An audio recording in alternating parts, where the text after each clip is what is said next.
Hello friends, welcome back my YouTube channel. कैसे हैं आप सब? आई होप आप सभी अपने अपने घरों में सुरक्षित होंगे। तो चलिए हम अब स्टार्ट करते हैं अपना आज का टॉपिक। तो हमारा टॉपिक जो चल रहा था ग्रुप एंड क्लास के बारे में, तो जिसमें हम ग्रुप के बारे में पढ़ रहे थे। तो ग्रुप में हमने उसकी डेफिनेशंस, उसके मीनिंग्स, उसके कैरेक्टरिस्टिक्स क्या हैं ग्रुप के।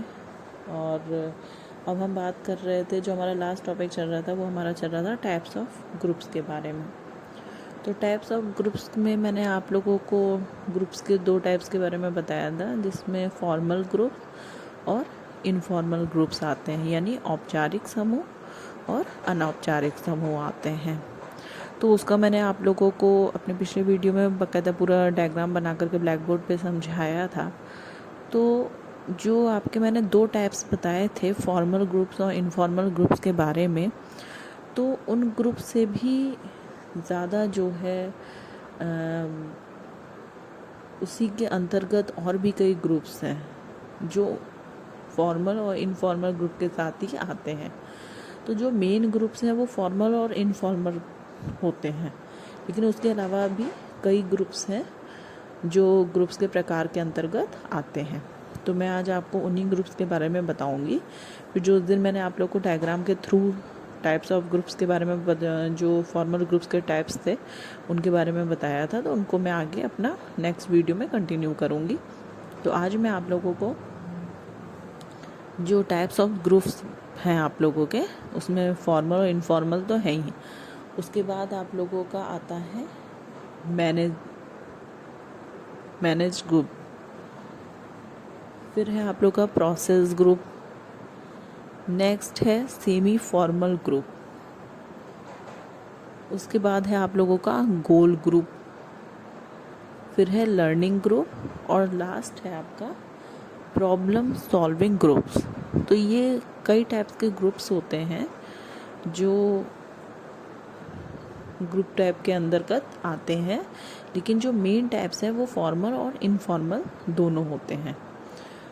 तो आज हम सबसे पहले बात करते हैं मैनेज्ड ग्रुप के बारे में, यानी प्रबंधित समूह के बारे में।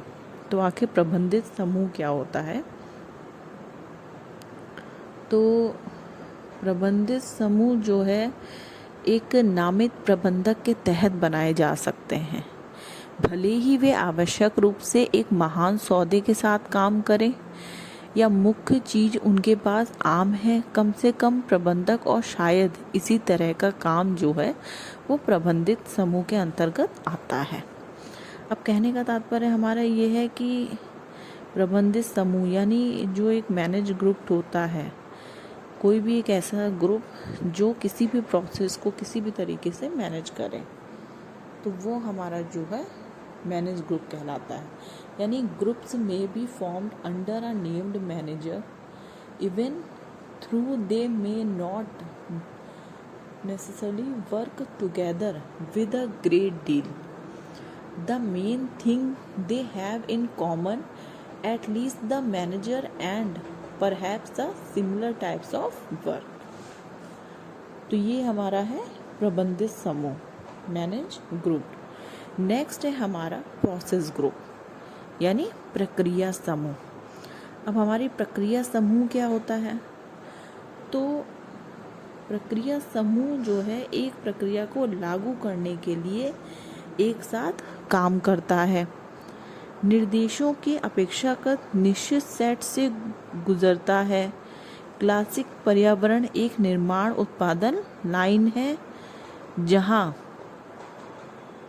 हर तरीके का कार्य जो है वो निर्धारित होता है। अब प्रक्रिया समूह के भीतर या तो थोड़ी बातचीत हो सकती है या फिर काफ़ी हद तक निर्धारित है, कि उदाहरण के लिए हम देखते हैं कि जहाँ पर कोई व्यक्ति जो है एक कार्य जो है वो दूसरे व्यक्ति को कार्य को सौंपता है, कि अगर वो किसी भी परेशानी की वजह से या किसी भी दिक्कत की वजह से वो कार्य नहीं कर पा रहा है, तो दूसरा व्यक्ति उस कार्य को कर देगा। तो ये हमारा होता है प्रोसेस ग्रुप। अब जो प्रोसेस ग्रुप है वो है the process group acts together to interact a process going through a relatively fixed set of instructions. The classic environment is a manufacturing production line where every movement is proceed. They may either be little instruction within process group or else it is largely prescribed. For example, where one person hand something over the another. तो जो आपका प्रक्रिया समूह है, जो process group है, उसमें यही है कि अगर व्यक्ति जो है कोई कार्य खुद नहीं कर पा रहा है किसी भी परेशानी की वजह से, तो वो उस कार्य को दूसरे व्यक्ति को सौंप देता है। तो ये बात हो गई है प्रोसेस ग्रुप की। अब प्रोसेस ग्रुप के बाद जो हमारा नेक्स्ट ग्रुप आता है वो है हमारा सेमी फॉर्मल ग्रुप्स। अब सेमी फॉर्मल ग्रुप्स क्या होता है? तो कई समूह कम औपचारिकता के साथ कार्य करते हैं, विशेष रूप से जहां समूह में शक्ति जो है वो वितरित की जाती है। एक अधिक सहयोगी दृष्टिकोण जिसमें कमांड और नियंत्रण के बजाय बातचीत शामिल होती है। तो परिवार, समुदाय और आदिवासी समूह अक्सर अर्ध औपचारिक तरीके के रूप में कार्य करते हैं, क्योंकि उनके पास नाम मात्र के नेता होते हैं, फिर भी वे सदस्यों में उच्च स्तर की स्वायत्तता को देखते हैं या उनमें अपनी इच्छा अनुसार स्वायत्तता निर्धारित की जा सकती है। तो बात आती है सेमी फॉर्मल ग्रुप की।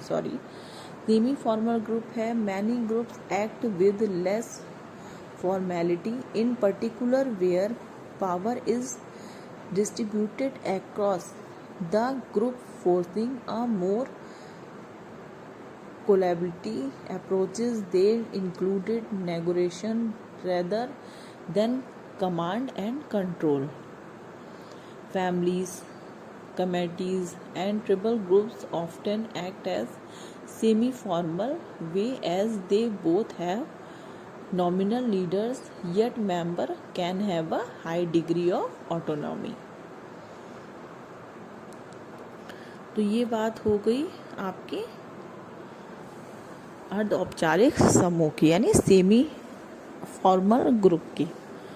तो इस ग्रुप में यही कहा गया है कि कई समूह जब एक साथ किसी भी प्रकार से कार्य करते हैं तो विशेष रूप से उनके पास जो भी शक्ति होती है, जो भी समूह में जो भी शक्तियाँ होती हैं वो आपस में एक दूसरे को वितरित की जाती हैं। यानी जो भी आपके पास काम करने का कोई भी जो भी पावर होगा वो आपस में एक दूसरे को बांट दिया जाता है और सब मिलजुल कर एक समुदाय के रूप में औपचारिक तरीके से कार्य करते हैं।